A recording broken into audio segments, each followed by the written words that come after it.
Que Dieu vous bénisse pour votre présence. Mungu amibariki juu ya uwepo wenu. Nous sommes vraiment reconnaissants à notre Dieu Tunamshukuru sana Mungu wetu pour le souffle de vie qu'il ne cesse de nous accorder gratuitement, kwa pumzi ya uzima yenye asiache kutupatia kwa sans bure, argent, sans rien payer, bila fedha, bila kulipa kitu, sans aucun mérite.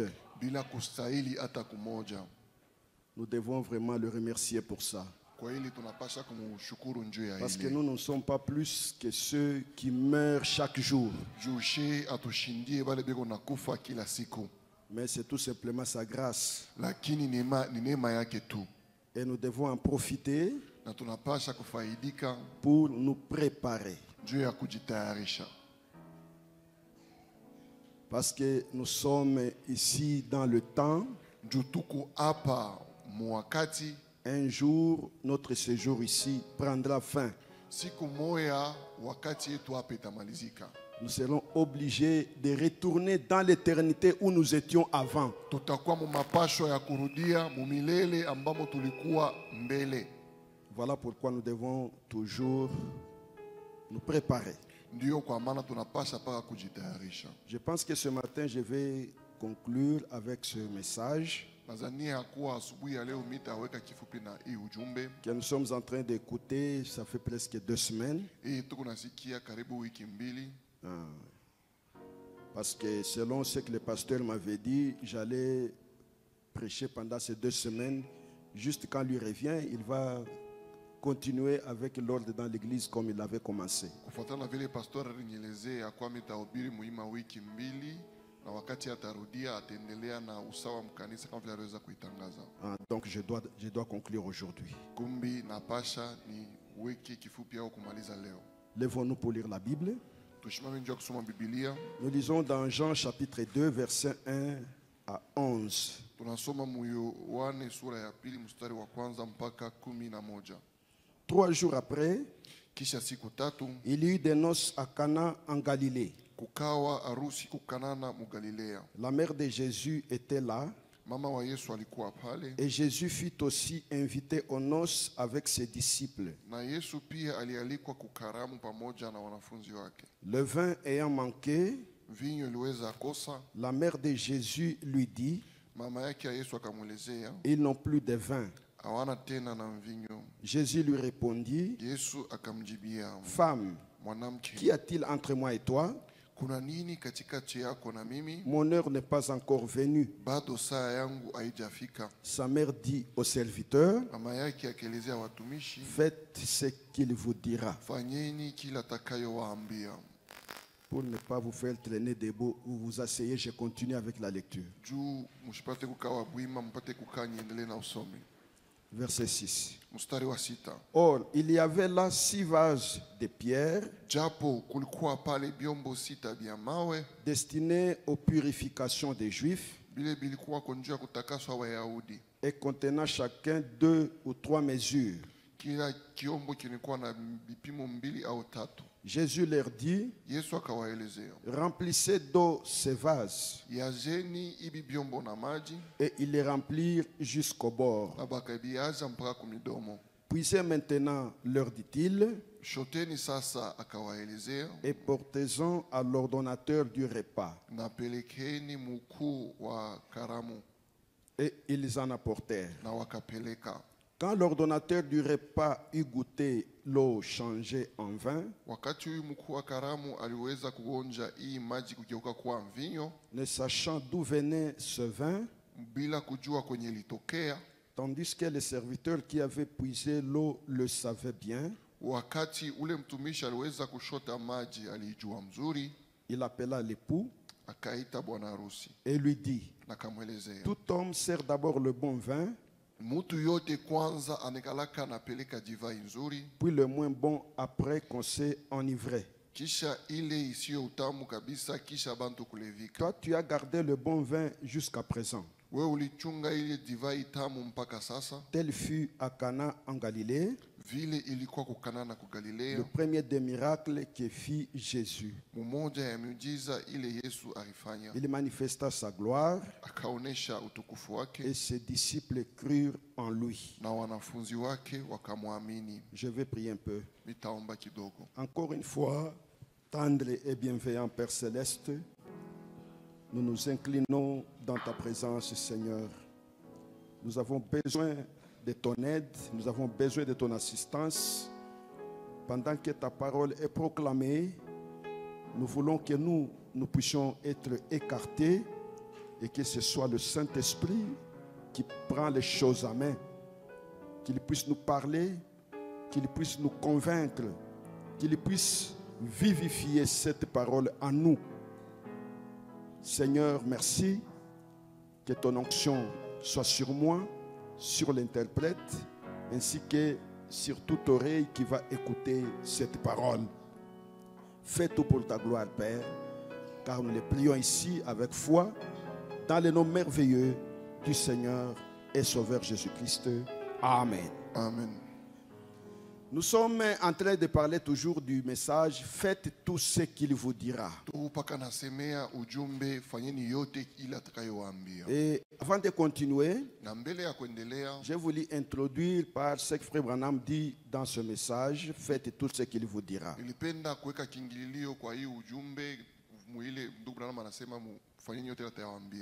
Comme nous avons dit, si Dieu nous a placés ici sur la terre, ce n'est pas pour que nous soyons indépendants. Non. Ce n'est pas pour que nous fassions ce que nous voulons. Ce n'est pas que nous disions ce que nous voulons. Nous dépendons de celui qui nous a créés. Et il nous a placés sur la terre. Et tout ce qu'il nous a donné, nous ne sommes que des économes. Nous ne devons pas en faire comme nous le voulons. Voilà pourquoi nous sommes en train de parler de cette phrase que Marie avait adressée aux serviteurs de Jésus. Faites tout ce qu'il vous dira. L'homme n'a pas la liberté de faire tout ce qu'il veut sur la terre. Il doit faire ce que Dieu lui dit de faire. Parce que son avenir en dépend. Comme Frère Branham nous a dit, les gens sont en train de vivre aujourd'hui sur la terre comme s'il n'y a que cette vie ici qui existe. Ils oublient qu'à l'intérieur de leur corps, il y a une âme qui va continuer à vivre de l'autre côté après que le corps sera détruit. Or, la vie que va mener l'âme de l'autre côté dépend de ce que nous sommes en train de faire aujourd'hui. Voilà pourquoi nous ne devons pas faire n'importe quoi. Parce que tout ce que nous faisons est lourd de conséquences. Alors, nous ne devons pas dire n'importe quoi. Parce que Jésus a dit, l'homme rendra compte de toute parole vaine qu'il aura proférée. Et nous ne devons pas faire n'importe quoi. Parce que la Bible dit, toutes nos œuvres nous suivent. Tout ce que l'homme aura sémé, il le moissonnera.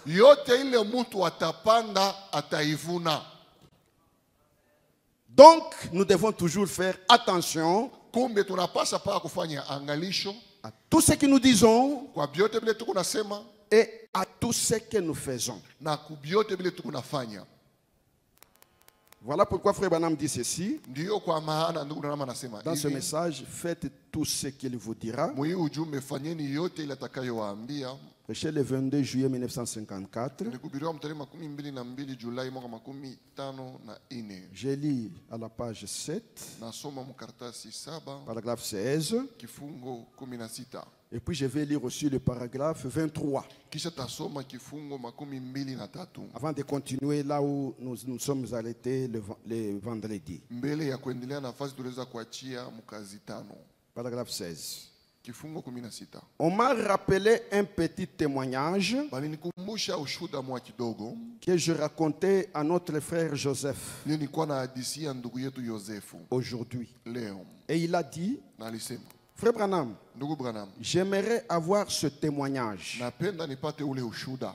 Cela m'est venu à l'esprit maintenant.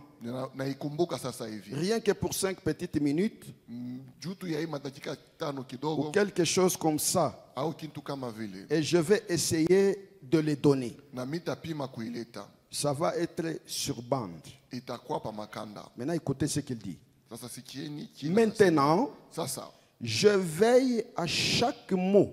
niko naangalia kyote kile niko nasema, Je dois le faire, napasha kuifanya. que je prononce. Kile niko natamka. Il dit, Anasema je veille niko naweka angalisho à chaque mot kwa kila tamko. que je prononce. Ile niko natamka. Et entre parenthèses, il dit, Katikati ya mabano anasema je dois le faire. napasha kuifanya. C'est une obligation Ni mapashwa de veiller à tout ce qu'on dit, kuya kuweka angalisho kubyote bile tuko nasema, à tout mot qu'on prononce. kukila tamko ile tuko natamka. On doit y veiller. Tunapasha kuteka kwa angalisho. Car voici, Kwa maana tazama, 8 ou 10 enregistreurs posés ici. mabintu le bya kubamba nabyo masauti 8 au 10 benye kweko hapa. Lorsqu'il était en train de prêcher, Wakati alikuwa anahubiri, on était en train d'enregistrer. C'est pourquoi nous avons ce message. balikuwa beko na ibamba makanda, ndio kwa maana tuko na huu ujumbe. Alors il ne pouvait pas dire n'importe quoi qui sera capté. Ndio kwa maana kuna namna ya kusema kitu chochote kile kitaweza kushikwa mu makanda. Surtout du haut de la chair. Zaidi kumimbali, Devant les gens. mbele ya batu. Vous devez veiller dans tout ce que vous voulez dire. Unapasha kuweka angalisho kuyote ile unapenda kusema. Vous ne pouvez pas prononcer n'importe quoi. Hauwezi kutamka kitu chochote. Quelle que soit la circonstance. Ijapokuwa jira. Même si vous êtes sous l'effet de la colère, veillez à ce que vous voulez dire. Hata kama uko chini ya ule uvuto wa kasirani, teka angalisho kukiro kunasema. Et même si vous êtes sous l'onction, veillez à tout ce que vous dites. Hata kama uko chini ya upako, weka angalisho kubilo kunasema. Ndio.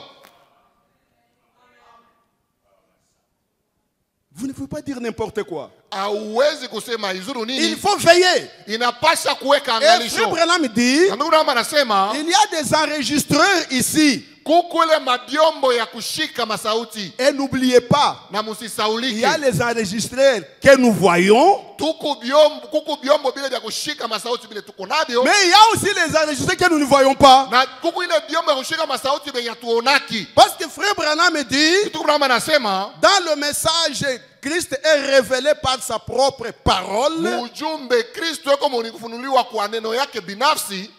Il dit que dès qu'un enfant est né, Anasema tu mara tu mtoto anazaliwa, il y a un disque qui est placé kunakuwa diski moja ile banaweka pour commencer à enregistrer tout ce qu'il va faire tout au long de sa vie. juu ya kwanza kushika biote utaanza kufanya kadiri ya maisha yake yote. Mais dans un premier temps, le disque ne fait pas de bruit parce que l'enfant est innocent, il ne fait rien. Lakini kule kumwanzo ile diski haifanye makelele njuu ule mtoto ayafanya bado kitu. Mais dès qu'il a atteint l'âge de la raison, Mara tu mtoto anafika mukipimo ya kujua bizuri na bibaya, il commence à faire des problèmes. anaanza kufanya kusema maneno. Il commence à poser des actes. Anaanza kutenda matendo. Le disque commence à tout prendre. Ile disque inaanza kubeba biote. On enregistre tout. Banabeba biote. Jusqu'au jour où la personne va mourir. Mpaka ile siku ule mtu atakufa. Dieu retire le disque. Mungu anatosha ile disque. Il le place dans sa grande bibliothèque. Anaiweka muile chumba yake ya vitabu kubwa. Ça reviendra le jour du jugement. Itarudia siku ya hukumu. On va jouer le disque.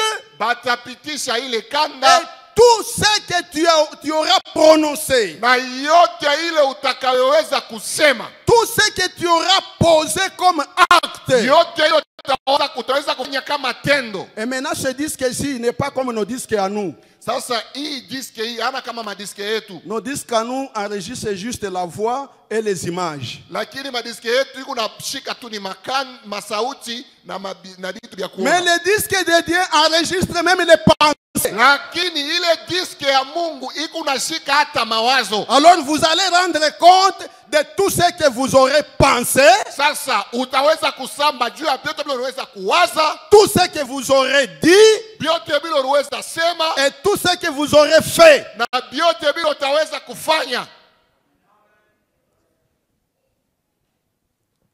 Alors il nous faut veiller. Kumbi inapasa kufanya angalisho. Et c'est ça que frère Branham faisait. Na ndio ile ndugu Branham alikuwa anafanya.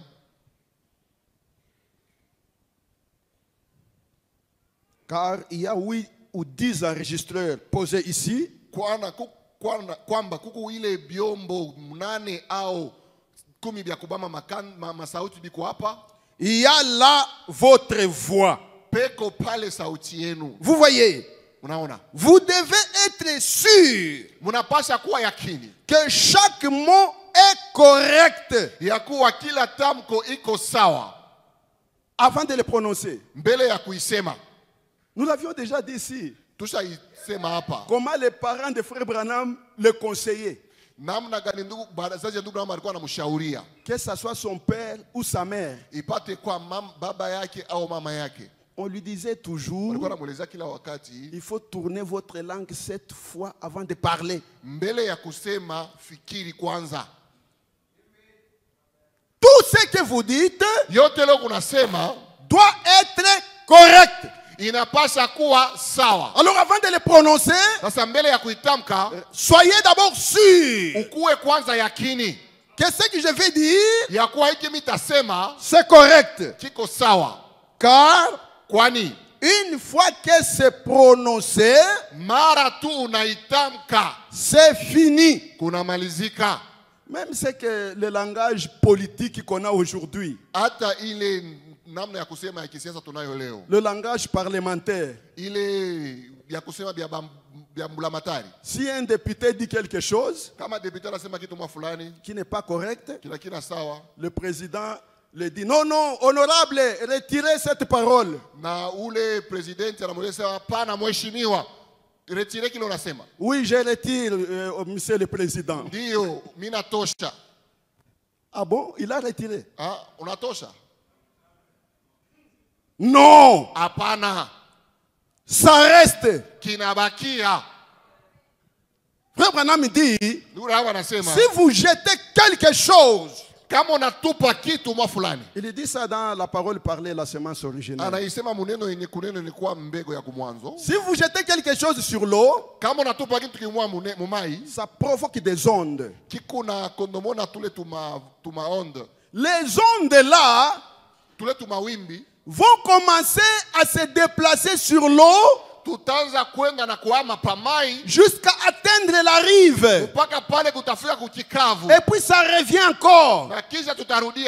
Ça atteint l'autre rive. Ça continue jusqu'à l'infini. Ça sera toujours là. Et c'est comme ça avec les voix des gens que nous émettons.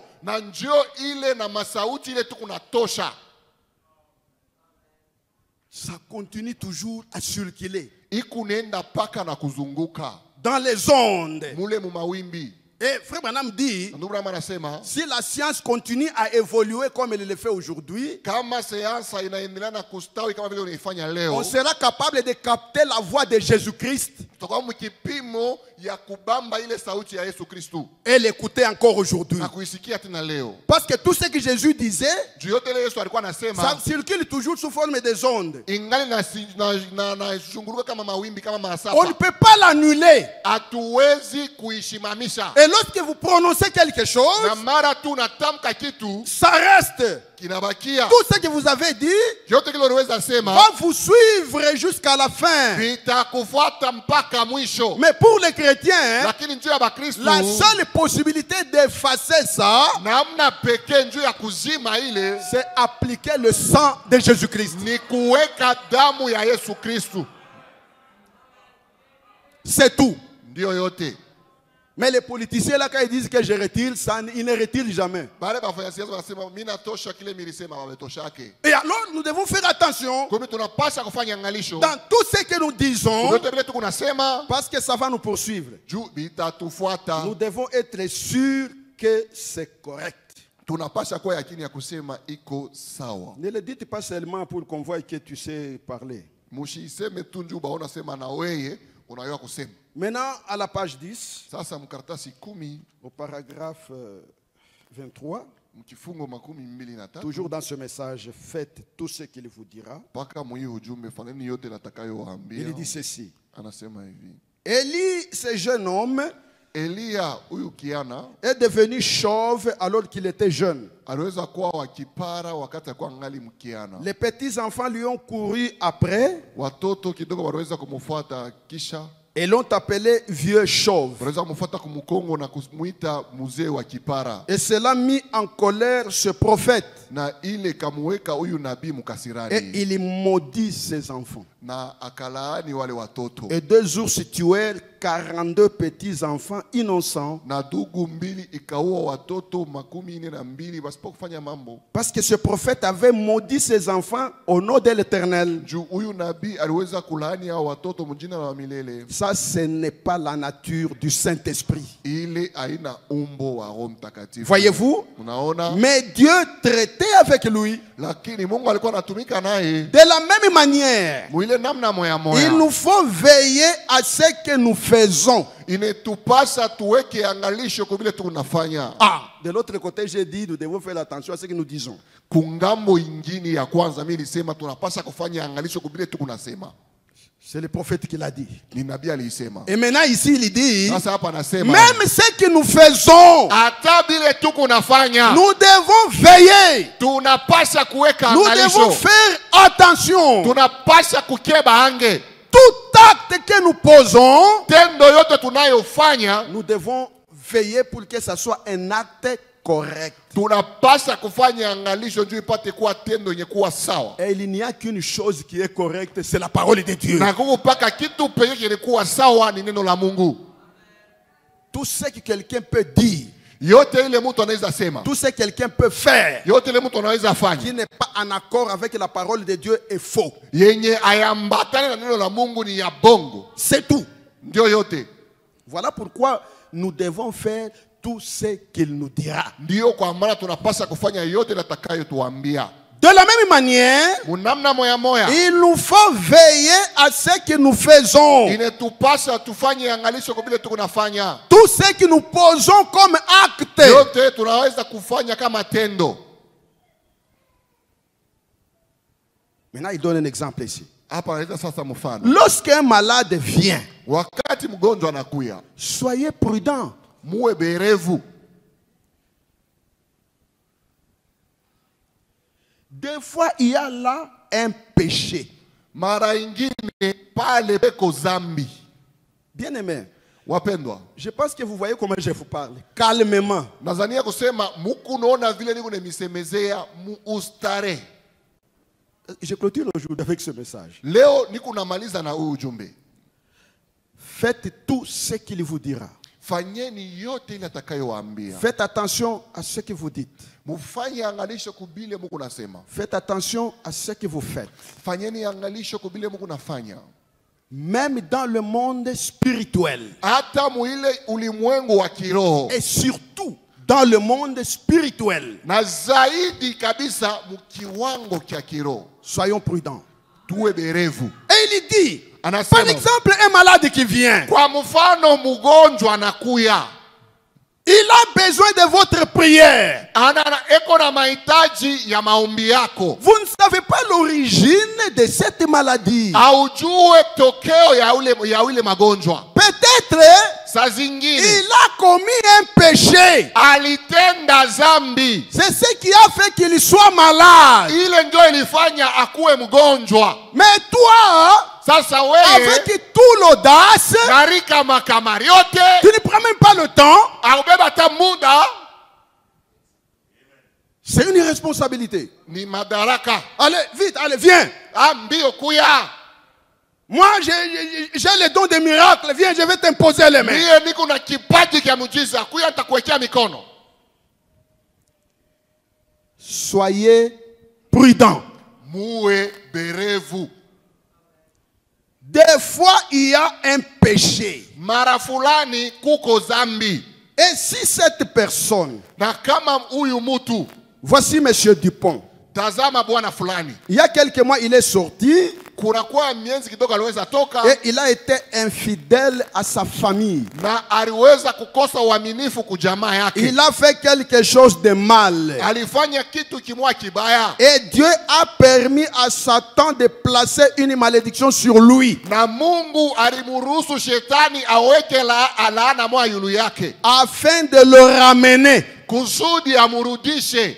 Eh bien, Mzuri, les voici qui montent sur l'estrade. tazama yeye huyu anapanda huku kumbele, Et je me tiens ici. na nashimama hapa, Et j'ai loin d'huile disant, na namupaka mafuta mkusema, sors de lui, démon. demona toka ndani mwake. Je pourrais crier comme tout jusqu'à m'enrouer. Mitaweza kulalamika saa mutu wote mpaka pale sauti nafunga, Mais ce démon restera bien là. ule demona kwa lakini atabakia paka pale.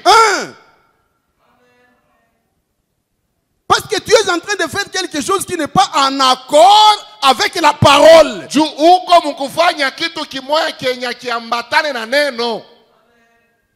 C'est Dieu qui a permis qu'un démon puisse frapper ce monsieur-là parce qu'il a été infidèle à sa famille. Ni Mungu aliruhusu demona moya mupike ule muntu, njuu alikuwa wakosefu ya uaminifu kujamaa yake. À ce moment-là, ce démon-là est au service de Dieu. Muile wakati ule demona eko mukazi ya Mungu, C'est un serviteur de Dieu. ni mtumishi wa Mungu. Mais toi, avec la précipitation, tu viens le chasser. Sasa wewe na uharaka unawaga mfukuza. Non. Hapana, Faites attention. fanyeni angalisho. Il faut connaître la volonté de Dieu. Inapaswa kujua mapenzi ya Mungu. La volonté de Dieu, c'est sa parole. Mapenzi ya Mungu ni neno lake. Alors si vous faites ça, Sasa kama unafanya ile, peu importe la quantité d'huile que vous allez verser, le démon sera là parce que le péché est là. atona mwanga mafuta ya bwingi, je, ule demona atakuwa paka pale juu zambi ngali pale. Il faut commencer par arranger que le péché soit ôté. Inabidi kuanzia kwanza kutengeneza zambi itoke, Et le démon va partir. na demona ataenda.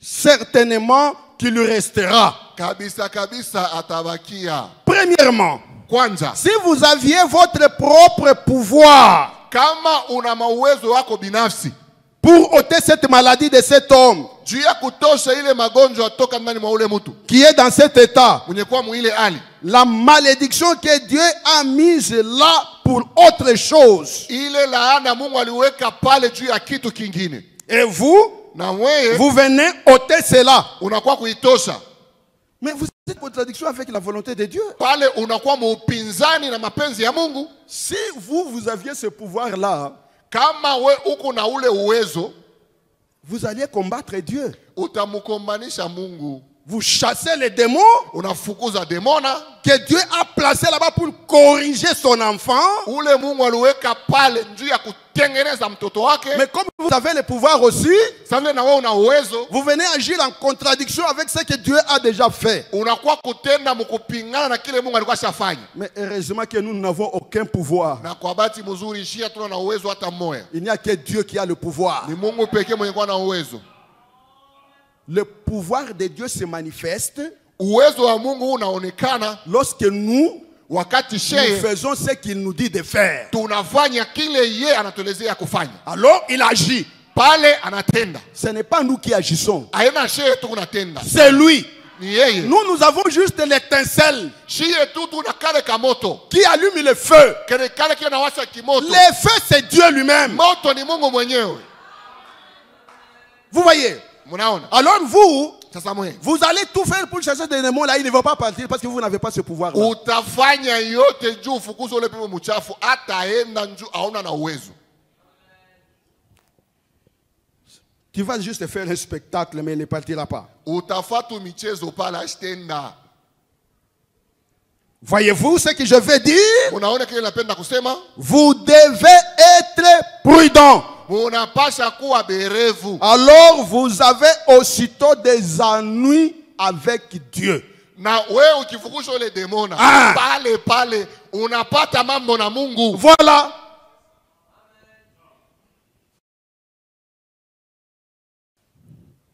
Faites attention à ce que vous dites.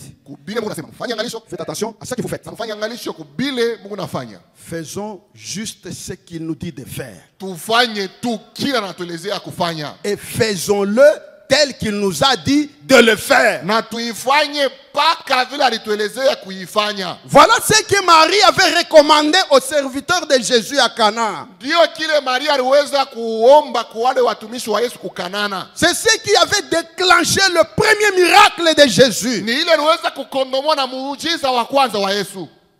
C'était lié à ce que les gens devraient faire. Jésus avait le pouvoir de faire descendre le vin comme la pluie là-bas.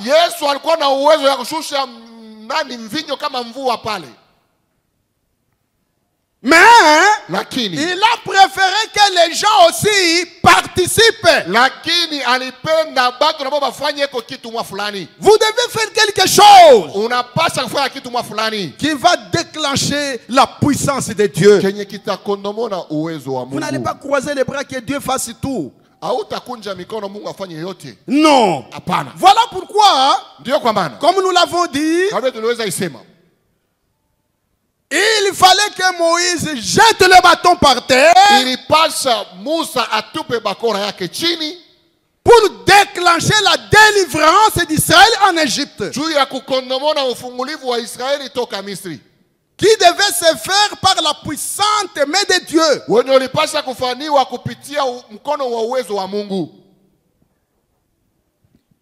Il fallait que la veuve de Sarepta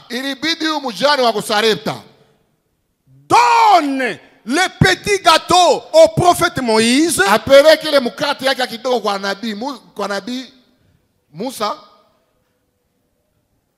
Le prophète Élie.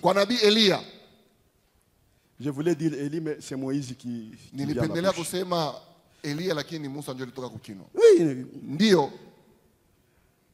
Nous sommes des humains. Vous pensez que quand quelqu'un tu es là dehors de la chair, tu ne peux pas te tromper. Tu peux te tromper même ici à la chair.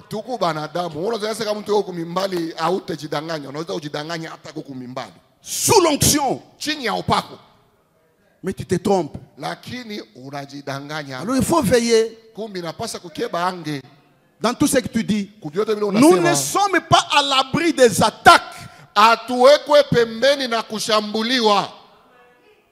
Je n'ai pas le temps. Frère Branham le dit encore toujours dans ce message.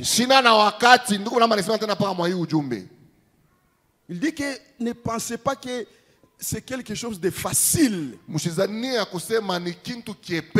quand on est du haut de la chair.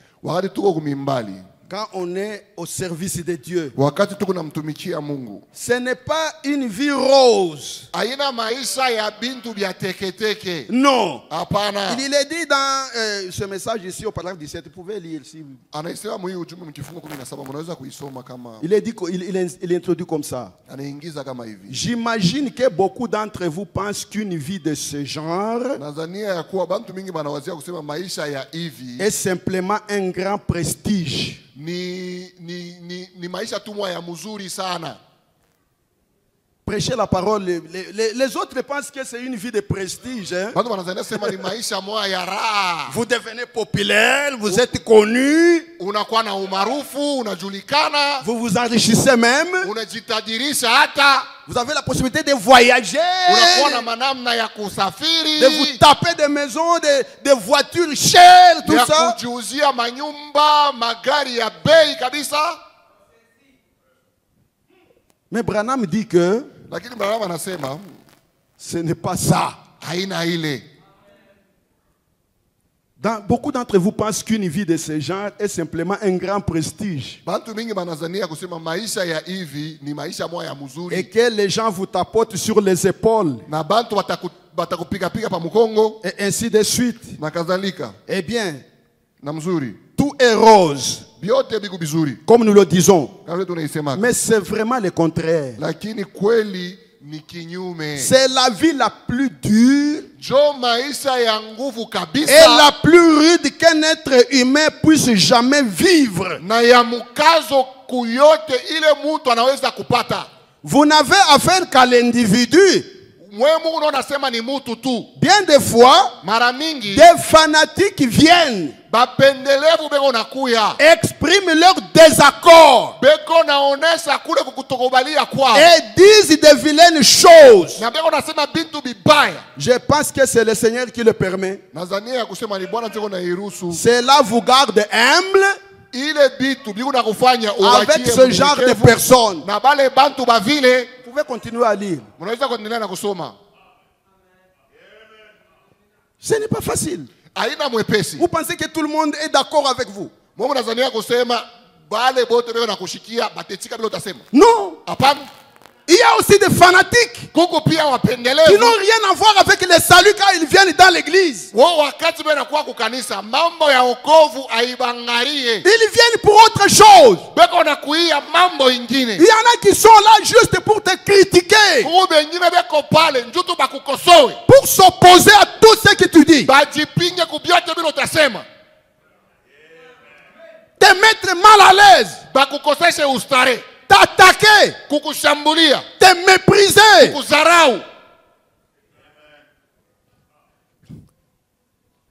Ce n'est pas que c'est tout le monde qui viendra te tapoter là. Oh, très bien, vraiment, ça va bien. Mais aina beauté.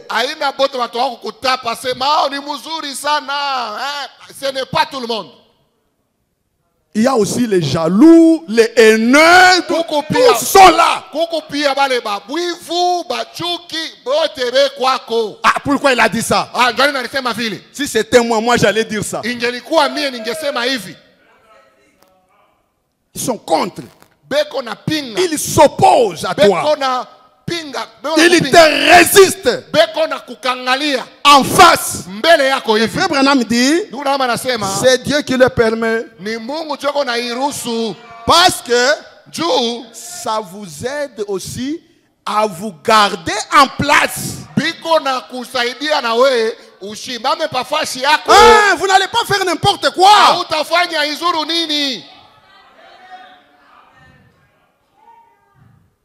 Vous voyez, c'était une parenthèse. Moi, je reviens là où j'étais. Donc, pour que Dieu manifeste sa puissance, il est capable de le faire. Mais il veut que nous aussi, nous fassions quelque chose qui va déclencher cela. Il pouvait juste envoyer le prophète Élie et aller directement à la veuve de Sarepta et l'a donné tout ce qu'il fallait, le farine et l'huile, automatiquement. Na ende kwa ule mjane wa kusarepta na kumpatia vitu vilipaswa bunga na mafuta mara moja. Mais Lakini il fallait que cette veuve-là fasse quelque chose. ilipaswa ule mjane afanye kitu mwa fulani. Comme nous avons lu dans le message, poussé à bout. Kama vile tulisoma muujumbe kusukumwa paka mwisho. Il faut travailler. Inapasha kutumika. Il faut mériter quelque chose. Inapasha kustahili kitu fulani. À ce moment-là, la chose que vous obtenez là a de la valeur. Mwa ile wakati ile kitu unapokea pale kiko na bei. Mais quand on vous donne tout gratuitement, ce qu'on vous donne là n'a pas de valeur. Sasa wakati wanakupatia biote kwa bure, kumbe wanakupatia pala bila na bei. Le Saint-Esprit, c'est un don Roho Mtakatifu ni zawadi gratuit. ya bure. Mais pour l'avoir, Lakini njoo vous kumupata devez faire quelque chose unapasha kufanya kitu mwa fulani. pour que vous Amen. sachiez sa valeur. Njoo ujue bei yayo. Amen. Sinon, vous allez commencer à l'utiliser pour avoir de l'argent. Bure utaanza kutumia Roho Mtakatifu juu upate franga.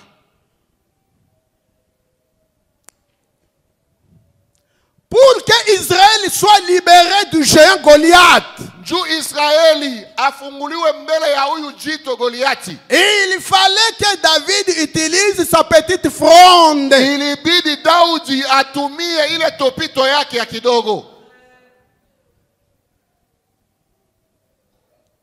Voilà tout ce que nous avons dit Tazama yote tuliweza sema et nous continuons pour terminer. na tunaendelea kwa kumaliza. Et tout ce que ces gens faisaient ici, Na yote hii hawa watu walikuwa wanafanya hapa que ce soit le bâton de Moïse, ipate kuwa bakora ya Musa. que ce soit le petit gâteau de la veuve de Sarepta, Ipate kuwa ile mkate ya muujano wa kusarepta. que ce soit la fronde de David. Ipate kuwa topito ya Daudi. Frère Branham dit, Ndugu Branham anasema c'était un symbole. ilikuwa tu mfano. Dieu a besoin que vous fassiez quelque chose Mungu ana mahitaji ufanye kitu mwa fulani de naturel kia mwasili que lui va transformer en surnaturel. kile ye atabadilisha kiwe cha mastajabu. Un symbole naturel Mfano ya asili qui déclenche un miracle surnaturel. yenye inakondomona muujiza ya mastajabu. Voilà comment Dieu travaille. Tazama vile Mungu anatumika.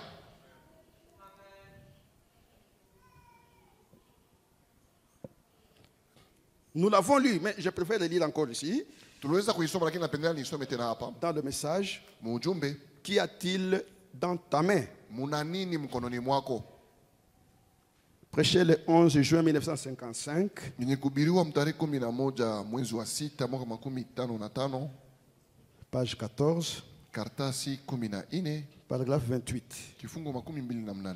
Eh bien, Mzuri. peu importe ce qui était prêt, Ijapokuwa yote ilikuwa tayari, Dieu pouvait utiliser n'importe quoi. Mungu alikuwa na namna ya kutumia aizuru nini. Dieu aurait pu utiliser un buisson. Mungu alikuwa mkipima kutumia kichaka. Mais Moïse tenait quelque chose en main. Lakini Musa alikuwa na kitu mkononi. Il a dit, Alisema c'est un bâton. ni bakora. Il a dit, Alisema jette-le par terre. uitupe chini. Et il l'a jeté par terre. Na aliitupa chini. Et alors, ça s'est transformé en serpent. Na pale ikageuka kuwa nyoka. Il l'a ramassé par la queue. Alilokota kwa mkila. C'est redevenu une verge. Ikarudia tena bakora. Et par cela, Dieu montrait à Moïse Na kwa ile Mungu alimuonesha Musa ce dont il était capable. ile ye Mungu alikuwa mkipimo. Qu'il était toujours le Dieu vivant. Ya kuwa alikuwa paka ule Mungu mwenye ai. Il mwenye pouvait mzima. prendre une chose naturelle Alikuwa namna kubeba kitu kia asili et changer cela en une chose na surnaturelle. kukibadilisha kuwa kitu kia mastajabu. Il pouvait faire tout ce qu'il voulait Alikuwa namna ya kufanya yote ile alitaka. parce qu'il était Dieu. Ndio alikuwa Mungu. C'est un symbole. Ni mfano. Il y avait une fois Élisée Mara moja fulani kulikuwa Elisha devait prendre la farine alipasha bebe bunga et jeter dans le pot na kutupa kitunga où il y avait du poison. mwenye mulikuwa sumu. Il y avait des gens qui sont partis cueillir de la nourriture, les légumes. Kulikuwa watu wanaweza kwenda kuchuma chakula mboka ya mayani. Et ils ont cueilli aussi les feuilles qu'on appelle coloquintes. Et ils ont préparé la nourriture. C'était du poison. Les gens pouvaient mourir en mangeant cette nourriture-là.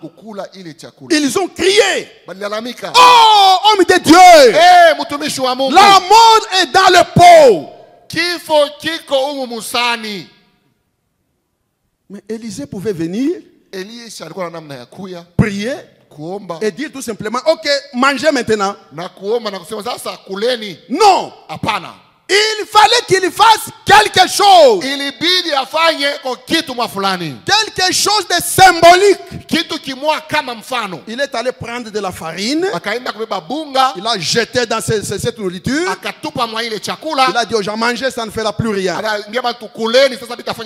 Lui, il a jeté la farine. Mais c'est lui qui a neutralisé le poison, c'est Dieu.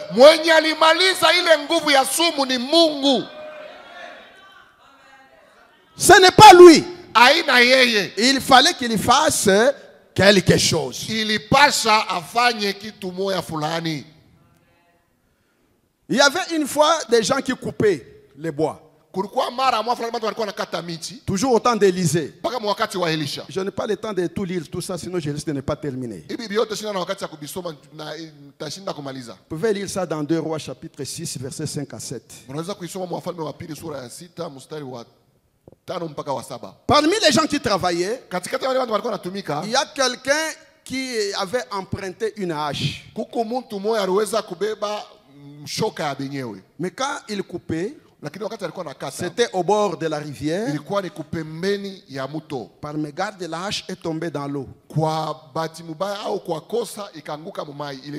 a commencé à pleurer.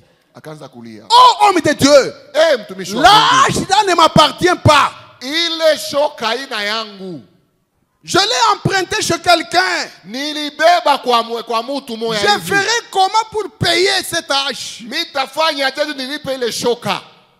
Élisée, qu'est-ce qu'il a fait? Il est allé prendre un morceau de bois. Il a jeté à l'endroit où la hache était tombée. Et la hache est revenue à la surface. Il a dit: allez, ramasse. Il fallait que Élisée fasse quelque chose de symbolique pour que le miracle arrive. La hache qui est un fer est revenue à la surface de l'eau. Parce que Élisée a fait quelque chose. Il y avait Pierre. Il avait péché toute la nuit. Il n'avait rien attrapé. Vous voyez? Lisons un peu dans Luc chapitre 5 verset 4 à 6. Nous devons faire quelque chose si nous voulons que le surnaturel arrive. Luc chapitre 5 verset 4 à 6.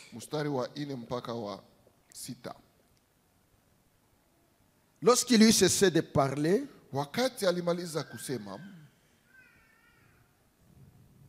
commençons depuis le premier verset.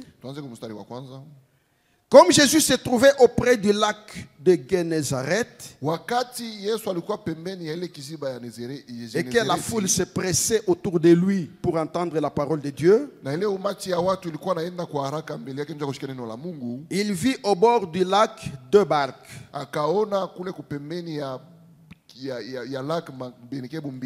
D'où les pêcheurs étaient descendus pour laver leurs filets. Il monta dans l'une de ces barques qui était à Simon. Et il le pria de s'éloigner un peu de terre. Puis il s'assit et de la barque il enseignait la foule. Lorsqu'il eut cessé de parler, il dit à Simon: avance en pleine eau chofa mule katikati ya et maji jetez vos filets pour pêcher. na tupeni nyavu yenu njuu ya kulopola. Simon lui dit, Simoni akamwelezea, Maître, mwalimu, nous avons travaillé toute la nuit sans rien prendre. tulitumika busiku buzima bila kupata kitu, Mais sur ta parole, lakini kufuatana na neno lako je jetterai le filet. tatupa nyavu. L'ayant jeté, Kisha itupa, ils prirent une grande quantité de poissons wakabeba se mbwingi mingi ya samaki et leur filet se rompait. na nyavu yao ilianza kukatika. Voilà les résultats Tazama matokeo d'obéir à ce que Dieu vous dit. ya kutii kukile Mungu anamelezea. Pierre n'était pas n'importe quel pécheur. Petro akukuye ule wa kulopola wa bulebule. C'était un pécheur professionnel. Alikuwa mvuvi wenye kubijua. C'était quelqu'un qui s'y connaissait bien. Alikuwa mtu mwenye alijua mzuri kazi Il yake. savait l'endroit précis où jeter le filet. Alijua mahali yenye kujulikana wapi kutupa nyavu. Et il savait c'est à quel moment qu'il faut le faire. Na alijua ni wakati gani napasa kuifanya. Et ce jour-là, il avait pêché la nuit parce qu'il savait que c'est pendant la nuit qu'on attrape beaucoup de poissons. Na ile siku aliweza kuvua busiku, ndio alijua sema ni busiku barabambaka samaki mingi. Et c'était à un endroit où il avait l'habitude d'aller pêcher. Na ilikuwa ni fazi penye alikuwa na desturi ya kwenda kulopola. Mais ce jour-là, il n'a rien attrapé. Lakini ile siku akupate kitu.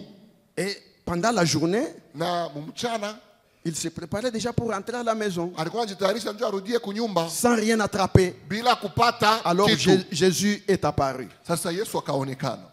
Et comme il y avait beaucoup de gens qui voulaient écouter la parole de Dieu, Sasa vile kulikuwa watu wengi walipenda kusikia neno la Mungu et il le pressait, na walikuwa na mkaza. alors Jésus a dit, ok, est-ce que je peux utiliser d'abord ta barque? Sasa Yesu asema ati naweza sasa kutumia kwanza hii merekebu Comme ça, je yako. me retire dans l'eau.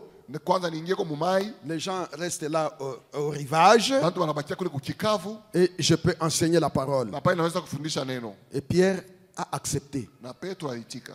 Il a cédé sa barque à Jésus. Aliweza kumpatia Yesu mtumbu yake. C'était déjà une dette. Pale ilikuwa deni. Tout ce que vous donnez à Jésus, Yote ile mnampatia Yesu, il va vous payer pour ça. atamilipa njuu yayo. Si vous refusez Kama munakatala de faire quelque chose pour Jésus, ya kumfanizia kwa Yesu kitu mwa vous vous fulani, rendez vous-même un mauvais service. Mungu najikosea mwe benyewe. Vous vous bloquez vous-même. Mungu najibana mwenyewe.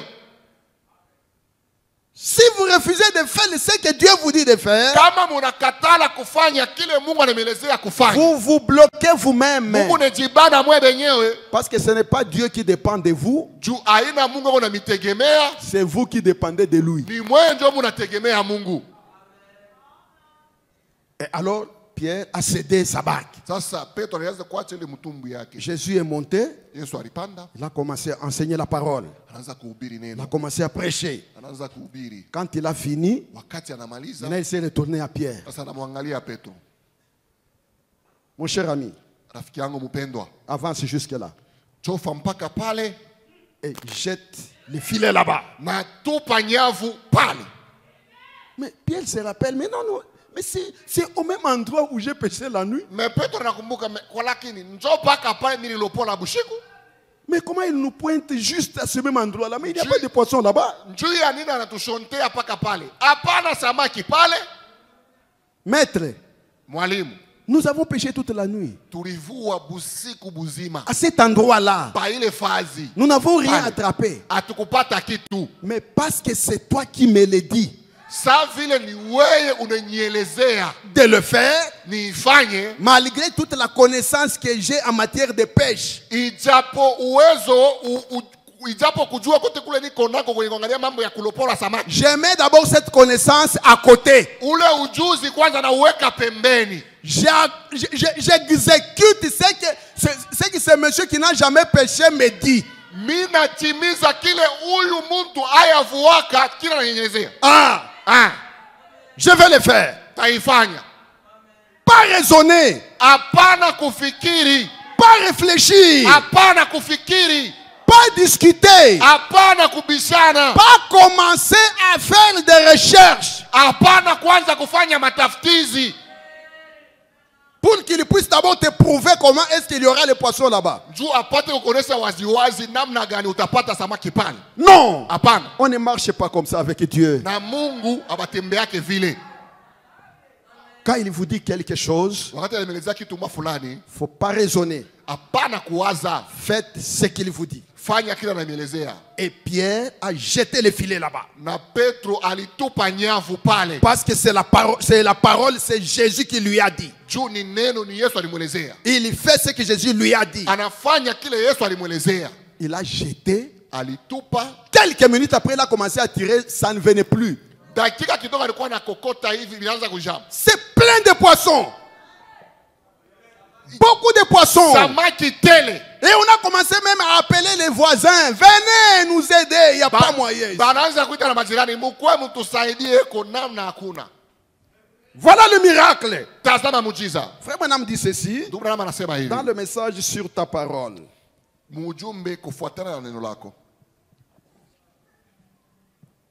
Du 8 juin 1953. Page 7. Paragraphe 16. Peu importe combien simple est l'évangile, si Christ y est, cela attirera les gens. Amen. Comme nous en avons parlé cet après-midi, il est plus puissant et aimant que le monde ait jamais connu.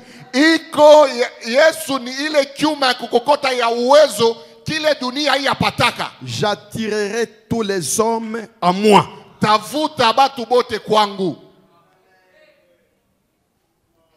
Les ventilateurs s'ils ne fonctionnent pas. Apparemment, nous commençons déjà la période de chaleur. Je sens déjà que...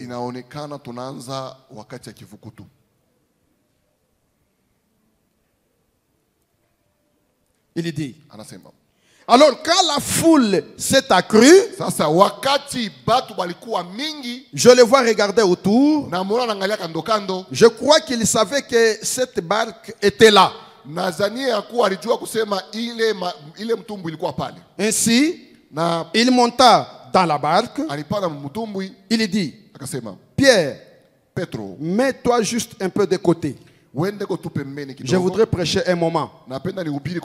Et pendant qu'il se tenait là, il s'est mis à prêcher aux gens. Et bien ensuite, après qu'il eut terminé, il avait emprunté la barque de Simon. Et il n'emprunte jamais quelque chose sans payer pour cela. Et il dit, maintenant, Simon, je voudrais que tu lances, que tu avances en eau profonde. Oh! J'aimerais parler de cela un moment. Avancer. C'est ça le problème avec la foi des gens ce soir. Vous avez peur de la libérer. Il y en a beaucoup d'entre vous qui ont la foi. Cependant, vous avez peur de la libérer. Sans les œuvres, votre foi est morte. Tout comme le corps sans esprit est mort. Voyez-vous? Si vous avez la foi, montrez-moi votre foi par vos œuvres. Vous voyez? Si lorsque Dieu est apparu à Moïse sous les buissons ardents, et qu'il lui a dit, je suis le Dieu de ton père Abraham, ton père Isaac, ton père Jacob, je suis descendu pour libérer mon peuple. Et maintenant, jette ton bâton. Mais si Moïse avait dit non, non, prouve-moi d'abord comment est-ce que tu vas libérer.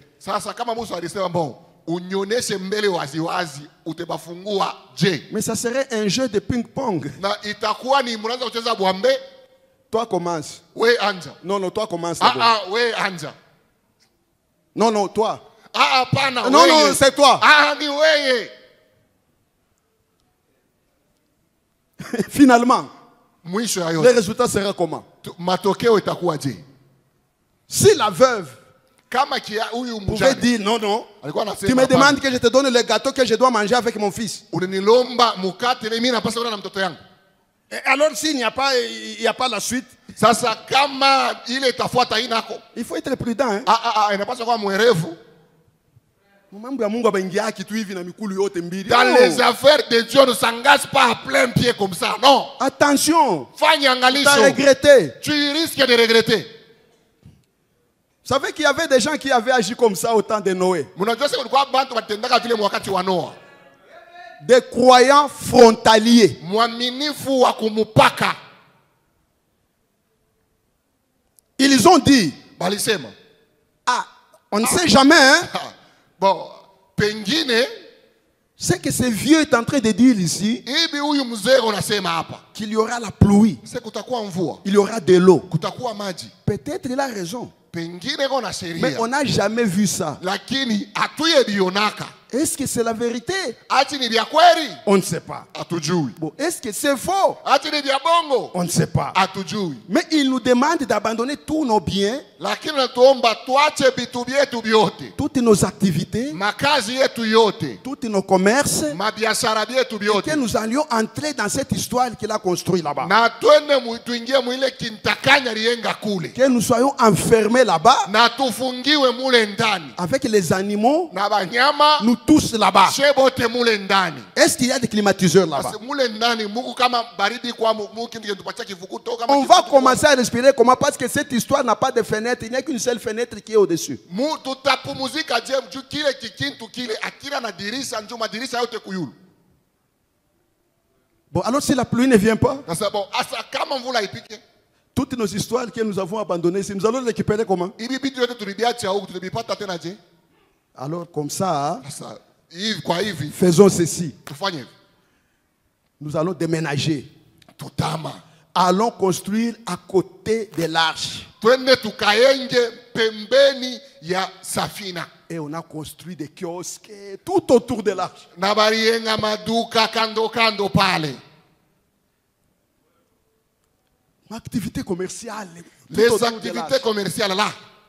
Mais entrer, ah non, non, on ne sait jamais. Na tuingie Je ne peux pas abandonner mes activités. Siwezi kuacha makazi yangu. Je fais mes activités, mais tout près de l'arche. Mimi nafanya makazi yangu kumpembeni ya safina. Il a dit que la pluie va tomber. Alisema mvule itanguka. Si la pluie tombe, Kama tu mvule nanguka. à la première goutte, je saute dans Kwa l'arche. ile tu toni ya kwanza na luka ndani.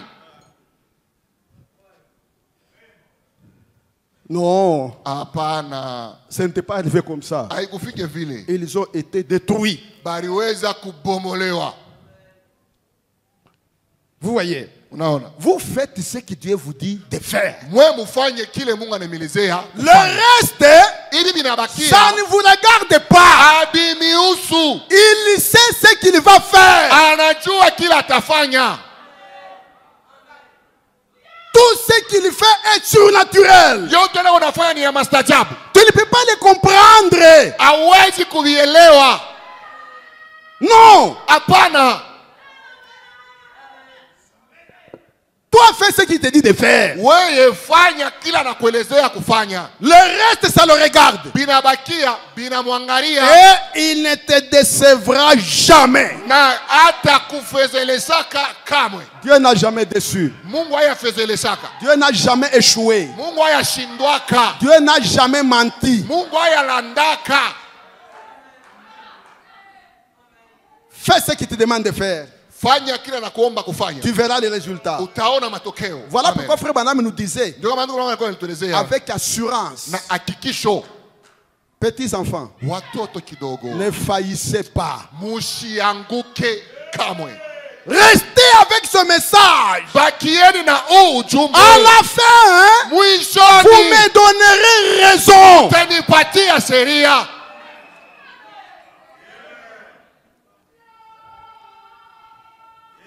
Oui, oui. Ndio. Avec cette parole, Na hii neno, avec ce message, na huu ujumbe, il n'y a pas de déception. hakuna kufezeleshwa. Non. Hapana. Tenons ferme. Tushimame imara. La victoire est dans le camp. Ushindi uko mukambi. Ce message, Huu ujumbe, c'est la dernière chance que Dieu a accordée aux humains ndio bahati ya mwisho ile Mungu anapatia banadamu pour le salut. juu ya wokovu. Ça c'est la récupération. Hii ni bale balipusa bananibeba kote na mupone kuna. Mais vraiment, est-ce que nous réfléchissons quand même? Ati tuko na waza. Comme nous chantons souvent ici. Sababu tuko na imba mara mingi hapa. Kama si wewe Nitetetwa. Je Je serai comment? Sans ce message, Bila huu ujumbe, sans cette parole, bila hii neno, on serait comment? tungekuwa je? Dieu nous a donné la grâce, Mungu anatupatia neema, la faveur bahati de reconnaître cette voie. ya kutambua hii njia. Et maintenant, Na sasa nous venons, nous ne voulons plus faire ce qu'il nous dit de faire. tunakuya, hatupendi tena kufanya bila anatuelezea kufanya.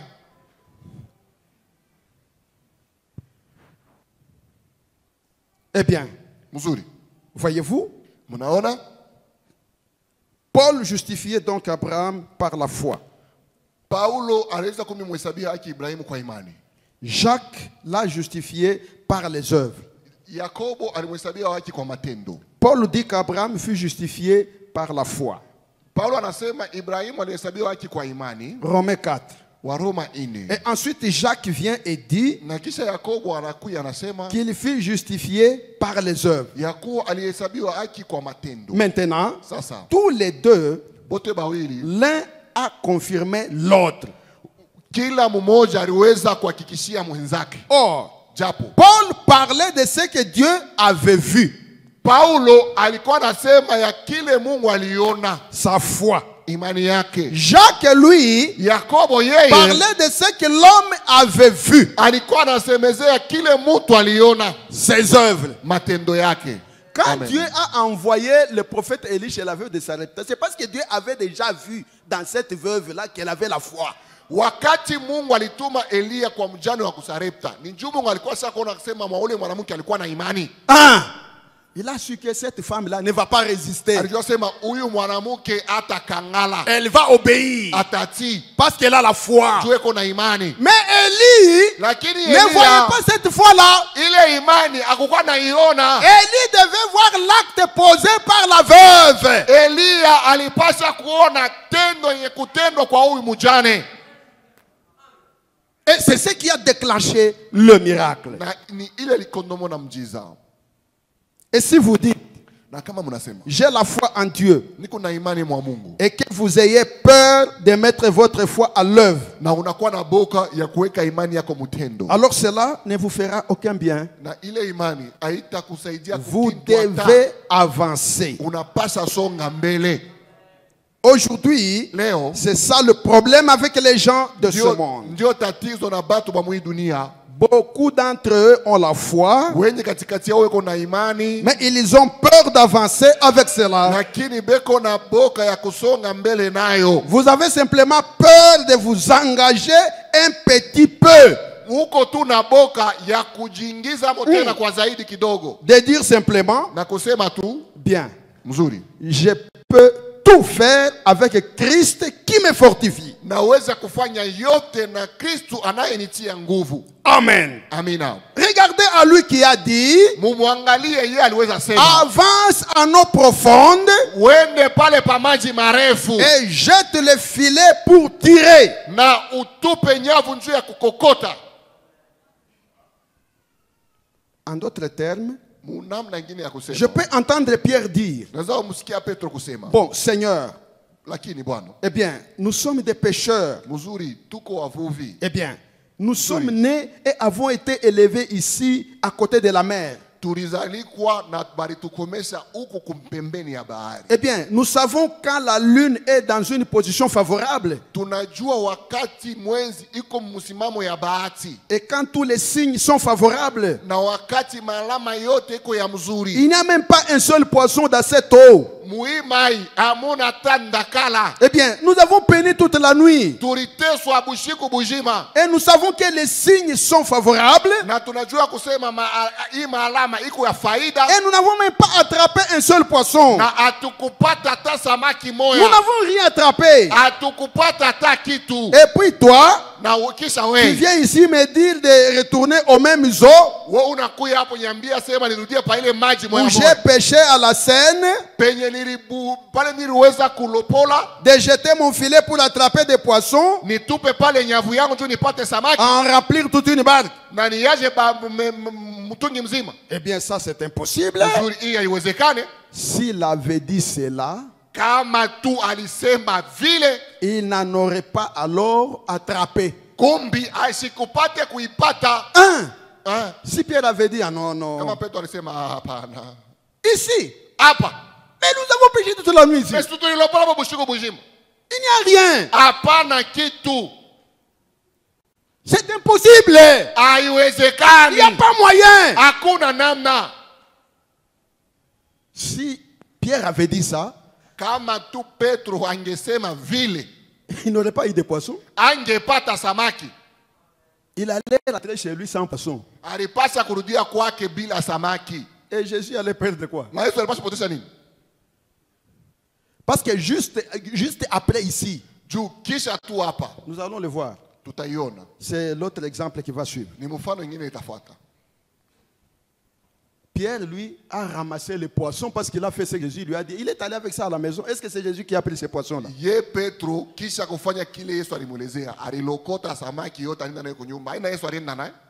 Et s'il avait refusé, Sasa kama alikatala, c'est lui qui n'allait pas avoir de poissons. ni yeye ndio alipasha kukosa samaki. Mais Jésus est allé quelque part. Sasa Yesu alinda kufanya moyo hivi, Il est allé prêcher là-bas. alinda na ubiri Il kule, y avait 5000 personnes affamées. kulikuwa batu 5,000 belikuwa na njaa. Et les apôtres sont venus lui dire que les gens ont faim, ils doivent manger. Na banafunzi wako muelezea batu beko wanataka wanapasha kula. Jésus a dit, est-ce que vous avez quelque chose à leur donner? Ngoko kuna kitu cha kuwapatia. Et il y avait un petit garçon Kulikuwa mtoto moya mwanaume qui avait 2 poissons mwenye alikuwa na samaki 2 et 5 pains. na mikate 5. Jésus a utilisé ces poissons-là Yesu alitumia ile samaki pour nourrir 5000 personnes. juu ya kulisha 5,000 ya batu. Vous voyez, Mnaona? il faut toujours quelque chose. Inapasha kila wakati kitu mwa fulani. Alors, Sasa il fallait que Pierre ilibidi kumbi Petro jette le filet atupe nyavu et cela a déclenché le miracle. na ile likondomo na mujiza. Il fallait que dans la foule, Ilibidi mwa ile kundi ya batu qu'il y ait un petit garçon muwe mtoto moya wa kiume qui n'a que 2 poissons mwenye kwa tuna samaki 2 et 5 pains na mikate pour 5 nourrir 5000 personnes. juu ya kulisha batu 5,000 5000 hommes. banaume 5,000. Ah! Parce qu'il y avait aussi des femmes et des enfants qu'on n'a pas comptés. Juu kulikuwa pia banamuke na batoto bala bakuweza kuhesabu. Mais Jésus pouvait juste demander au Père que les pains descendent, les poissons, et les gens pouvaient manger. Lakini Yesu alikuwa na namna ya kumuomba baba mikate ishuke, samaki ishuke, bantu bakule. Mais il fallait qu'il y ait quelque chose. Lakini ilibidi ukuwe kitu mwa fulani. Quelque chose de symbolique. Kitu kimwa kama mfano. C'est très important. Ni ya mafaa kabisa. Vous devez faire quelque chose Munapasha kufanya kitu mwa fulani. pour que vous puissiez expérimenter le miracle de Dieu. Juu mupate kuonja muujiza ya Mungu. Il me reste 10 minutes. Je vais terminer. Il dit ici, Bakilia dakika 10 mitamaliza. toujours sur ta parole, Anasema mapaka mujumbe kwa neno lako. paragraphe 26. Kifungo 26. Une fois, il y avait un petit garçon qui avait un sandwich en main Mara moja fulani kulikuwa mtoto mmoja kidogo alikuwa na mkate ni kuweka nyama mkononi et un petit tas de poissons. na kifurushi kama kama samaki. Il y avait au total environ 5000 personnes qui se tenaient là, Kwa ujumla kulikuwa karibu batu 5,000 walikuwa wamekala pale. assis sur un roc. Mwekala paribwe Jésus s'adressait au peuple. Yesu alikuwa anasemezea kubatu. Peut-être que le petit garçon avait fait l'école buissonnière. Saa zingine huyu mtoto alilofea munjia mkwenda kwa masomo. À ce que je sache, dans l'Indiana, Mvile mimi naijua mu Indiana. nous appelons cela faire l'école buissonnière. Tunaita kulofea munjia. Sécher les cours. Au ufike kwa masomo na lofea munjia. Peu importe comment vous voudriez l'appeler. Ijapokuwa mara ngapi vile mnaweza kuita. Peut-être qu'il était allé pêcher Saa zingine anaweza kwenda kulopola. et il a vu cet homme. Anaweza kumuona huyu mtu. Il y avait quelque chose en lui, hein. Ndani mwake mlikuwa kitu. Il avait aimé l'entendre parler. Alipenda kumusikia kusema. C'est un tout petit garçon qui était allé là avec son petit déjeuner sous le bras. Ni katoto tu kanaume kalikuwa na chakula yake mu mikono yake pala alienda kule. Eh bien, les gens étaient si affamés qu'ils allaient s'évanouir. Mzuri bantu balikuwa na njaa kabisa mnamna ile walitafuta kuzimia. Il demanda, Akauliza, avez-vous quelque chose à manger? Mungu kuna chakula? Il répondit, Akajibia, il y a ici un petit garçon qui a 5 petits sandwichs. hapa kuko tu kiana mwanaume una mikate kidogo. Il dit, amenez-le ici. Mumulete hapa. Oh là là, Oh là là. je peux me représenter cela. Naweza kuiona kwa mwakili. Peindre cela dans mon esprit sous forme d'une scène. Kuiona kwa mawazo yangu kama mambo moya hivi. Je peux voir le petit garçon. Naweza kumuona ule mwanaume. Eh bien, tout ce qu'il avait, ce petit garçon, Na kile ule mtoto mwanaume alikuwa nayo. ce qu'il avait n'était pas grand-chose. Bila alikuwa nayo kwa kitu cha kabaila. C'est à peine s'il pouvait s'en rassasier lui-même. Hata yeye mwenyewe bilikuwa nguvu ajibe na ile chakula. Mais une fois qu'il a donné à Jésus ce qu'il avait, Lakini mara tu alimpatia Yesu alikuwa nayo. Jésus nourrit 5000 personnes. Yesu akalisha batu 5000. Vous pouvez ne pas avoir grand-chose, Inawezekana usipate kuwa na kitu cha kabaila. mais donnez une fois cela, Lakini uipeleke tu mara moja. donnez-lui ce que vous avez. Mumupatie ile muko nayo. Si vous avez une telle foi, Kama kuna imani kama ile, placez-la en lui. muiweke ndani mwake. Déployez-la. Uifungule. Voyez ce qu'elle fera. Oneni kenye itafanya. Tant que cela était dans sa main, Wakati yote ilikuwa ingani mkononi mwake, ce n'était pas grand-chose. haikuwa kitu ya kabaila. Mais dès que c'était tombé là dans la main de Jésus, Mara tu ilianguka pale mkononi mwake Yesu, ça valait quelque chose. ilikuwa na bei fulani. Ça n'aurait nourri que lui. Ilipasha kumulisha tu mpaka huyu mtoto mwanaume. Là. Et ça aurait à peine suffi. Na haikupasha kuenea. Mais cela a nourri 5000 personnes. Lakini iliweza kulisha batu 5000. Après, on emporta des paniers pleins. Na kisha bakaenda na bitunga tele. Alléluia. Alléluia. Oh là là. Oh là là. Quand j'y pense, wakati na mon âme frémit et tremble. Nafsi yangu inatetemeka. Dieu sur sa parole. Mungu kwa neno lake. Il a dit, faites-les tous s'asseoir. Anasema mubakarishe bote. Je peux le voir baisser le regard sur le petit garçon et dire, naweza kumuona anamwangalia mtoto mwanaume kidogo na kusema, crois-tu que je puisse le faire? Unaamini sasa naweza kuifanya? Il a dit, oui Jésus.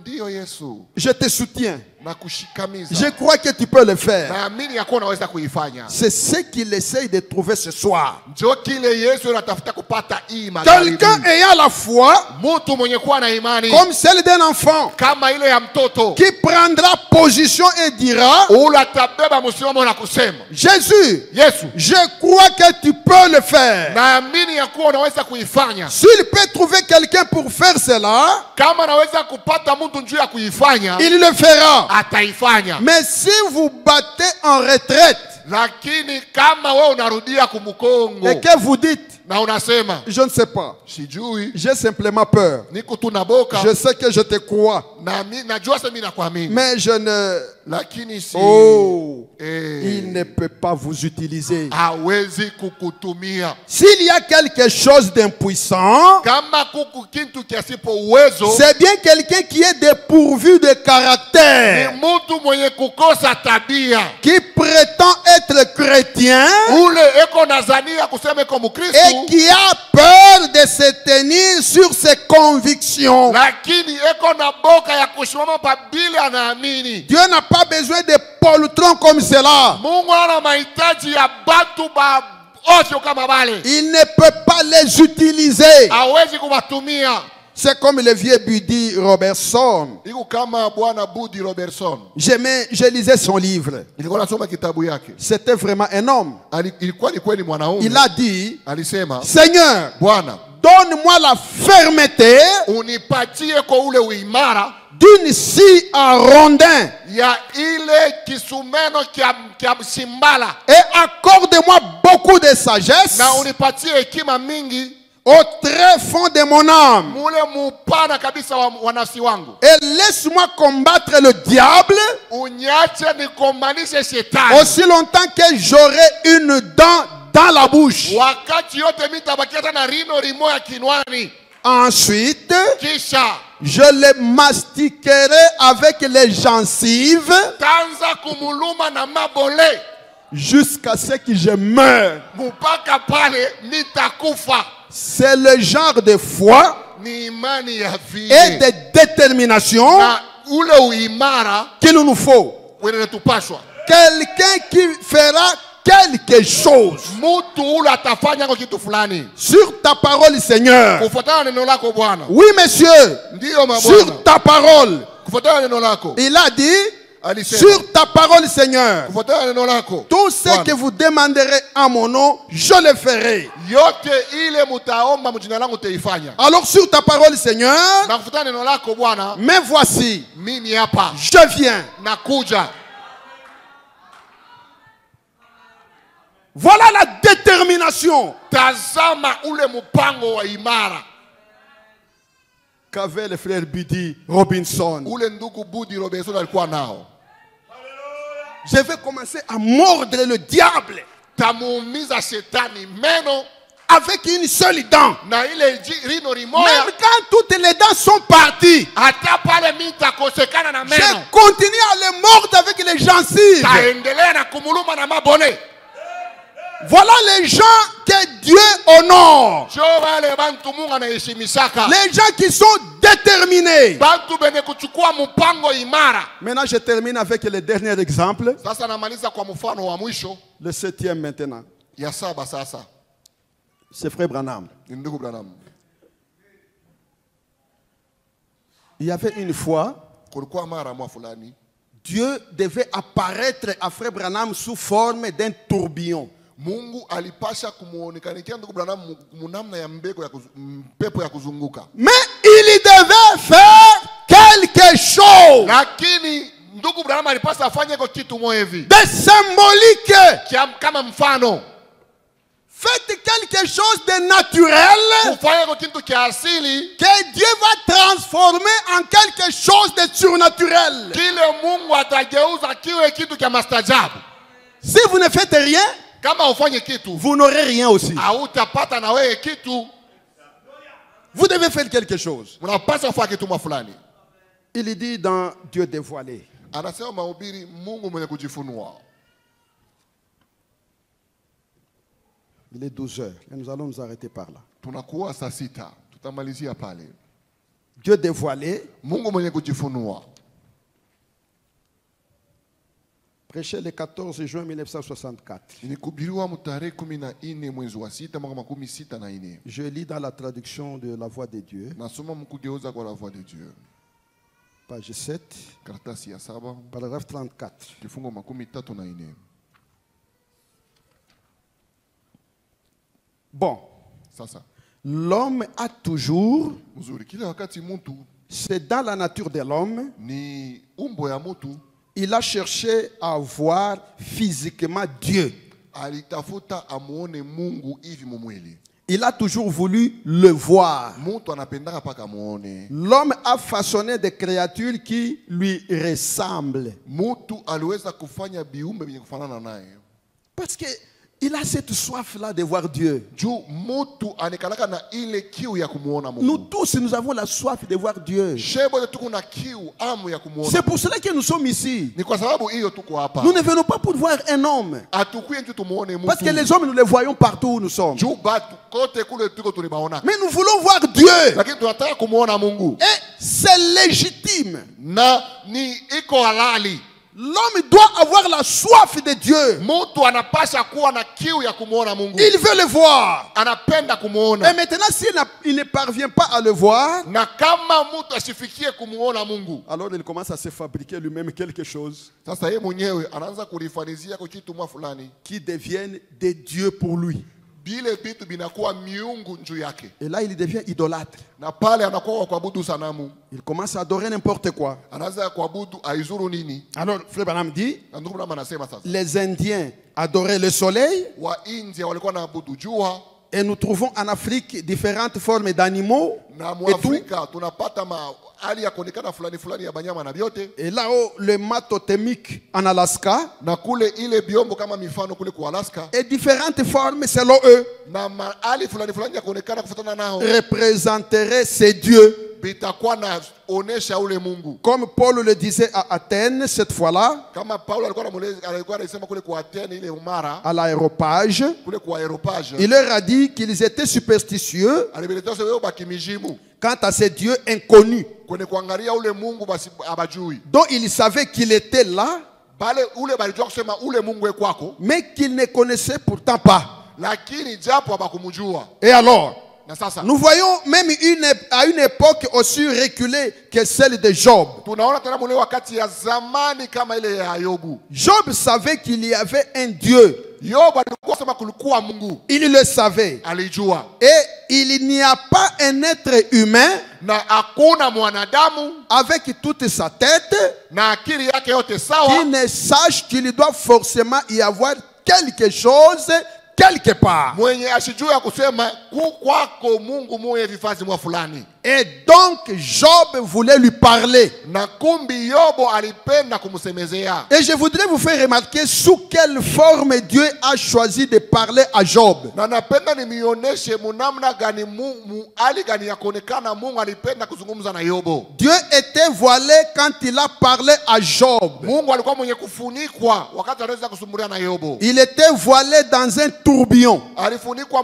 mpepo moja kuzunguka. Il est descendu dans un tourbillon. Alishuka mpepo moja kuzunguka. Croyez-vous que Dieu vient encore dans un tourbillon? Munaamini ya kuwa Mungu anakuwa tena mwile mpepo kuzunguka? L'assemblée dit Amen. Mkusanyiko inasema amina. Il y en a plusieurs ici, assis ici. Kuko bengi wale kukaa hapa. Un certain nombre Bwingi fulani qui étaient avec nous l'autre jour. balikuwa pamoja nasi ile siku. Quand il est venu dans un tourbillon. Wakati alikuwa mpepo ya kuzunguka. Il nous l'avait dit la veille. Alituonesha mbele ya ile siku. Frère Baxwood Ndugu Baxwood et les autres. na wengine. Quand il avait dit, Wakati aliweza kusema ramasse cette pierre, lokota ile jiwe, lance-la en l'air uitupe yulu et dis, na useme, ainsi dit le Seigneur, hivi asema Bwana, vous n'allez pas tarder à voir. amutakawia kuona. Et j'ai ramassé la pierre Na nililokota jiwe au sommet de la montagne. kule yulu ya mulima.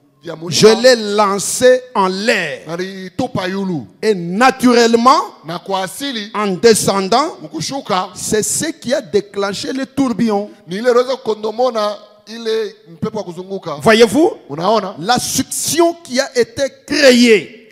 Ile sikisho iliweza kufaniwa. Pour que Dieu apparaisse à Frère Branham sous forme d'un tourbillon, John Mungu amuonekanikie ndugu Branham kama mpepo wa kuzunguka. il a fallu qu'il y ait quelque chose qui déclenche cela. Ilipaswa kukuwa kitu kama kitakondomona ile. Et Dieu lui a dit, Na Mungu alimwelezea, ramasse une pierre. rokota jiwe. La pierre naturelle ici. Hii jiwe yetu ya asili ya kawaida. Ramasse ça. Lokota hayo, Lance ça à l'air. uitupe mumpepo. Et c'est ce que Branham a fait. Ndio Branham alifanya. Il a ramassé la pierre. Alokota ribwe, Il a lancé à l'air. anatupa mumpepo. Pouf! Paf. Dieu est descendu Mungu anashuka sous forme d'un tourbillon. namna ya mpepo ya kuzunguka. Il dit, Anasema, vous devez faire quelque chose munapasa kufanya kitu fulani. pour que quelque chose s'en suive. Juu kitu kingine kifuate. Ah! Pour que les tourbillons apparaissent, Juu ile mpepo ya kuzunguka ionekane. ce n'était pas automatique. Haikuwa mara moja hivi. Il fallait que Branham ramasse une pierre, Ilipasha Branham alokote jiwe, qu'il jette en l'air. atupe mupepo. Et Na cela a déclenché ile likondomona quelque chose de surnaturel. kitu kimoja cha mastajabu. Vous devez faire quelque chose Unapaswa kufanya kitu mwa fulani pour que quelque chose s'en suive. juu kingine kifuate. Jésus a pris un morceau de pain Yesu alibeba kipande ya mkate et il l'a rompu. aliweza kumega Ensuite, na kisha il a fait la multiplication. aliweza kufanya À kuzidishwa partir de ce morceau de pain, tokea ile kipande ya il a mkate pris de l'eau, alibeba maji il en a versé dans un vase, alimwanga mkyombo il a pris du sel alibeba chumvi et il en a mis dans un plat. na aliweka musani Il a coupé un morceau de bois, alikata kipande ya mkate il l'a jeté sur l'eau. alitupa pa mai. C'est quelque chose pour symboliser. Ni kitu kimoya kikuwe kama mfano, Et d'avoir ramassé cette pierre na kwa kuweza kulokota ile jiwe et de l'avoir lancée en l'air na kuweza kuitupa mupepo en descendant, mukushuka, c'est ce qui a déclenché le tourbillon. ni ile iliweza kukondomona ile mpepo ya kuzunguka. Voilà. Tazama,